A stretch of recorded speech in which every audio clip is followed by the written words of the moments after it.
এখন সবাই health conscious. আর সামনে পুজো আসছে, পুজোর জন্য তো ডায়েট শুরু করে দিয়েছি, কিন্তু মনটা তো মিষ্টি খেতে ইচ্ছা করে। তার জন্য ডায়েটও হবে আর মিষ্টি খাওয়ার ইচ্ছাটাও পূরণ হবে। তার জন্য বাড়িতে বানিয়ে ফেললাম মিক্সড সিডস লাড্ডু। তার জন্য নিয়েছি pumpkin seeds, sunflower seeds, sesame seeds, আর রয়েছে আলমন্ড বাদাম, আর রয়েছে ফ্ল্যাক্স সিড। আর এইগুলোকে ড্রাই রোস্ট করে নিলাম। তারপরে একটা গুঁড়ো পাউডার বানিয়ে নিলাম। তারপরে নিয়েছি কিছুটা গুড়। আমি একটু হালকা মিষ্টি পছন্দ করি, তার জন্য কম করে গুড় নিয়েছি। যে যেমন মিষ্টি পছন্দ করে সেই অনুযায়ী গুড় দেবে। আর তোমরা খেজুর দিয়েও করতে পারো, আমার কাছে গুড় ছিল, গুড় দিয়ে করেছি। সামান্য একটু জল দিয়ে দিয়েছি গুড়টা যাতে গলে যায়।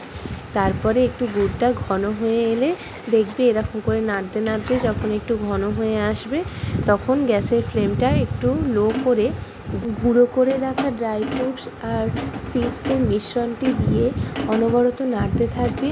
এবারে গ্যাসের ফ্লেমটা বন্ধ করে দেবে। তারপরে গরম থাকা অবস্থায় গোল গোল লাড্ডুর আকারে পাকিয়ে নিলেই আমাদের রেডি হয়ে যাবে মিক্সড সিডস লাড্ডু। কীরকম লাগলো কমেন্ট করে জানিও। আর বাড়িতে অবশ্যই ট্রাই করে দেখতে পারো, ছোট বড় সবাই খাবে।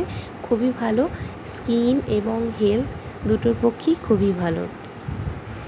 ভিডিওটি ভালো লাগলে লাইক, কমেন্ট, শেয়ার করে দেবেন। ধন্যবাদ।